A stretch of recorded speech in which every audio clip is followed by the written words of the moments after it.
Yes, Father's Day is coming around on Sunday. We've got two fathers in studio with us here. The legendary David Poole from Goldfish and acclaimed author Craig Wilkinson, joined by their sons Sebastian and Luke. And we're talking all about books this time because research conducted recently by the Open Book Festival showed that boys are reading significantly less than girls, and largely due to the stereotype that reading isn't cool or it's very nerdy, and because far too often they don't see their dads reading as much, or at least not as much as their moms. So we're going to be talking about that. Welcome to the show, gentlemen. It's good to have you here. And young lad, Sebastian, who just told me that... How old are you again, Sebastian? 5. 5, man. That's a big number. It's a big number. Let me start off with you guys first, the kids first.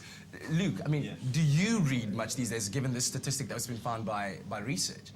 I do read quite a lot, yeah. Yeah? Not as much as I want to.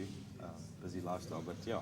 I do read. I like reading. I enjoy it. And Sebastian, do you read? You told me you can read, right? No, he can't read yet, but we... I can! He's learning. No, he is learning. How are you learning to read, eh? I can read, but not books. Not books. So Sebastian, what do you read? What can you read? I can read numbers Yeah, that's cool. And letters. and letters. That's very cool. So is this something that you have, fostered a love for reading in Definitely. in Sebastian's life? We read to them every night. It's part of the routine.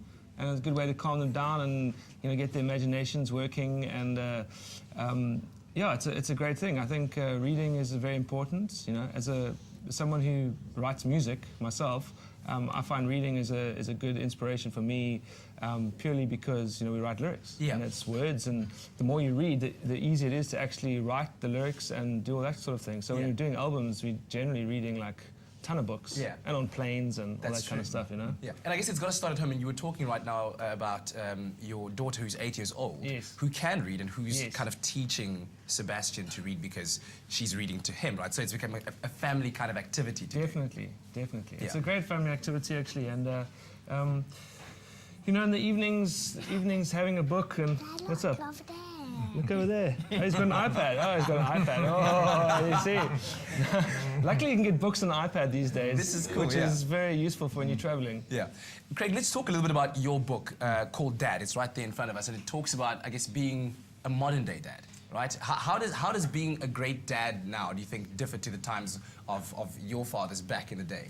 I think lifestyles have changed so much. I mean, we're crazy busy lifestyle, so many distractions, workplace. So, for me, the two key words about being a dad is just be there. And I think it's much harder to be there for dads today. So you've got to cut through the clutter and the distractions and the cell phones. And, Luke and I, came up with this game. When we sit down for a meal, you stack the cell phones. You put them in the middle of the table. Okay. And if we're out at a restaurant, whoever touches the cell phone first pays, for the bill. Just to get out of it, So I think it's a lot. Also, the key is to protect your kids. And there's so much more to protect your kids from now. Social media and different stuff. You've got to be in touch with what's happening in order to be able to know what's coming at your kids, In the old days when it was just a saber-toothed tiger attacking them, or, the odd caveman, it was a little easier because, Glad you remember those days. And Luke, having a dad who's an author and knowing that he was a man of books, how did that, what perception did that create of your dad growing up? He's always given me a good sort of perception of books. Always told me it's very, increases your IQ over long periods of time, just general knowledge. He gave me a very good perception of reading books, and he sort of introduced me into not really your fictional books, but your self-help books, something that actually teaches you something in life.